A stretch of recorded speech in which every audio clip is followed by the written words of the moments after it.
I've been a Godzilla fan ever since One converted me at the end of 2023. It's one of my favorite movies of all time, and it single-handedly introduced me to the insane and beautiful world of Godzilla and his storied history. Since discovering this fandom, I've heard a lot of opinions about what's considered good or what's required viewing for the franchise. A lot of fans love giant monsters all out attack, while some consider One to now be the franchise's best entry. It's not unpopular to say that the original is still undisputed, and you even see some shooters for lower profile picks like Godzilla vs. Hedorah or Godzilla vs. Biollante. However, it is a damn near universal understanding in the Godzilla fandom that 2016's Shin Godzilla is one of, if not the top showing for the Big G. With Final Wars, the last entry in Godzilla's Millennium Era, being a relative disappointment at the box office, the big guy went into hibernation. That was until Legendary and Gareth Edwards took another swing at an American Godzilla adaptation in 2014, and although it didn't reinvent the wheel or blow too many socks off, it breathed life back into the franchise. Of course, Toho and Japan couldn't let someone else hog the spotlight with their most prized toy, so they got to work on a new Godzilla movie. Add in the directing duo of Hideaki Anno and Shinji Higuchi of Neon Genesis Evangelion fame, and a completely new kind of kaiju than what we're used to, and we get Shin Godzilla. And fun fact, it got re-released in theaters for the 4K remaster. And you know what that means. Welcome to Dolphin Reaper Cinema, and onto the video. For any of the uninitiated, Godzilla has his origins as a form of artistic catharsis following the atomic bombings of Japan. While he's still mostly remembered as an allegory for nuclear weapons, he has often branched out into tackling other real-life topics and issues. Greed in Mothra vs. Godzilla, pollution in Godzilla vs. Hedorah, and PTSD in Survivor's Guilt in -1. But a lot of the time, it's easier to market the Big G when he's just a hero fighting against other big monsters. While the monster vs. Godzilla represents the upholding of the natural order, chances are the general audience appreciates him more for how hard he punches things. Shin Godzilla brings things back to formula and is much more in line thematically with the 1954 original. However, I hesitate to call it similar to that film. Yes, Godzilla is there and nuclear and he still fucks up Japan, but the films differ in their presentation of the Japanese people's reaction to that chaos. While the original focuses on a band of main characters and their own personal drama among them, Shin features a multitude of named and unnamed characters as they try to endure Godzilla's rampage, with the film having no desire to know any of their inner workings. Unlike an entry like -1, where its strength lies in how character-centric it is, Shin Godzilla is the opposite. We see the perspectives of many different people throughout the film, some are important and some aren't seen more than once. It hammers home the theme of togetherness despite each other's flaws, and it's one of the main things that makes this entry in the franchise feel unique. Like the original 54 film being inspired by Hiroshima, Nagasaki, and Lucky Dragon Number 5, Shin draws inspiration from the 2011 Tohoku earthquake and tsunami, as well as the Fukushima nuclear disaster. The devastation and the Japanese government's poor situational decision-making are ripped directly from those incidents. The film satirizes the bureaucratic nature of Japanese politics in times of crisis.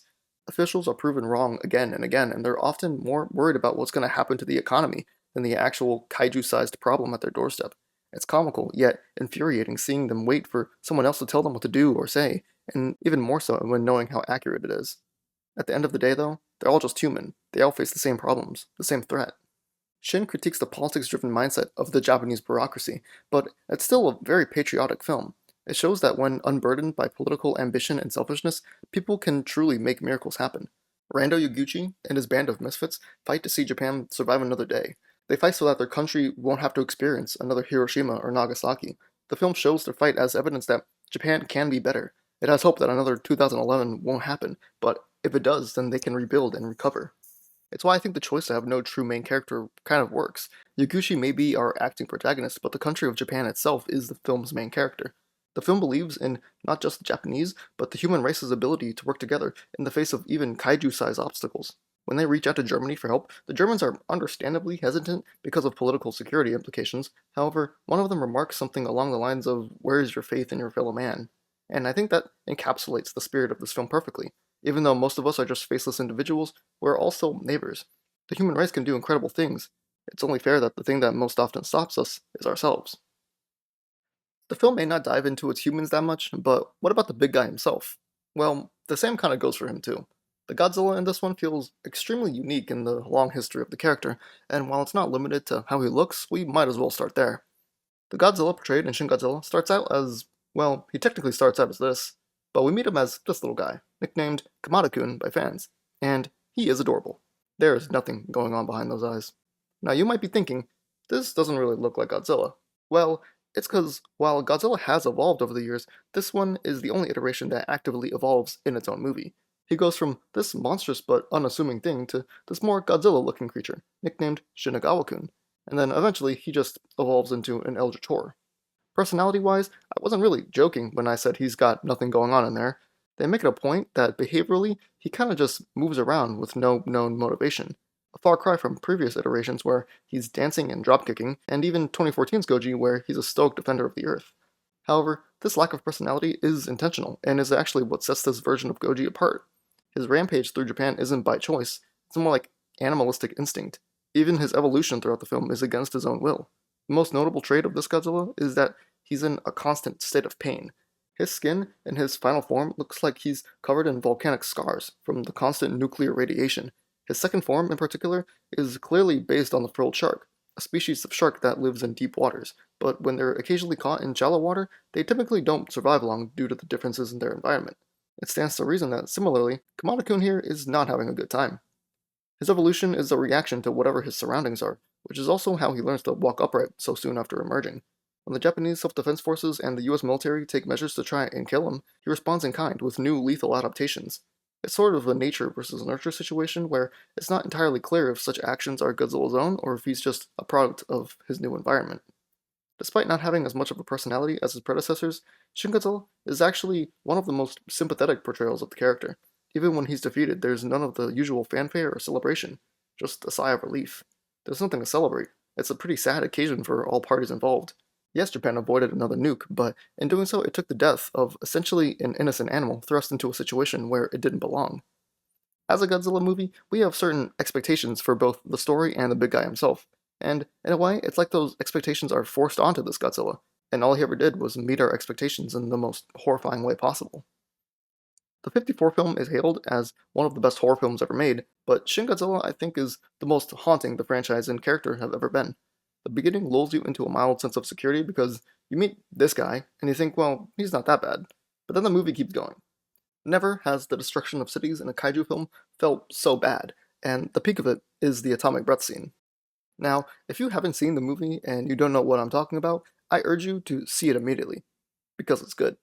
But also because it is arguably the best showing of Goji's breath in any film, up there with -1 and 2014. And if you don't know what to expect, then I think it works even better, especially if you manage to see it in a theater. The way Godzilla slices through Tokyo with such ease is a humbling experience for humanity, who, for once, is not the most evolved species on the planet. The annihilation that he lays in his wake is enhanced by the track Who Will Know, which describes Godzilla's pain, all while setting a tone of pure terror and helplessness. The filmmaking throughout the whole film is just excellent. The editing is quick when the scene needs to be chaotic, and it's glacial when it wants us to sit in silence. The cinematography is a standout, due in large part to Anno's eye for unique angles. We experience shots through chair legs and from the perspective of computer screens, which keeps even inactive scenes engaging. The acting is directed where emotion isn't really shown that often, which only makes it all the more impactful in the moments when they are on full display. If I were to give any complaints about the film, I think the listing of titles and locations would sometimes be a bit much, at least in the combination with the subtitles and the breakneck pace of the dialogue. Shout out to The Social Network, which apparently inspired that. I think it does add to the hectic tone of the first half, so it does have a place, and it's not really that big of a flaw if you can just understand the language. So really, it's just on me for being uneducated. Another thing would be the English dialogue. It suffers from the Squid Game effect of bad American line readings, and the US envoy Kayoko is clearly played by a Japanese native.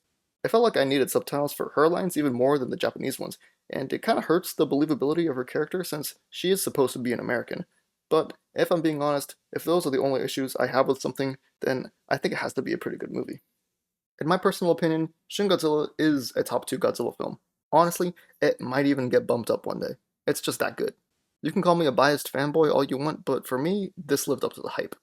If you ever find yourself in a situation where you can watch this in theaters, I would highly recommend you don't let the opportunity pass you by. And even if you're just looking for a movie to watch in your free time, I don't think there's ever a bad time for a good Godzilla flick. If you agree or disagree with anything I've mentioned in this video, feel free to like, subscribe, and comment your own thoughts. See you in the next one.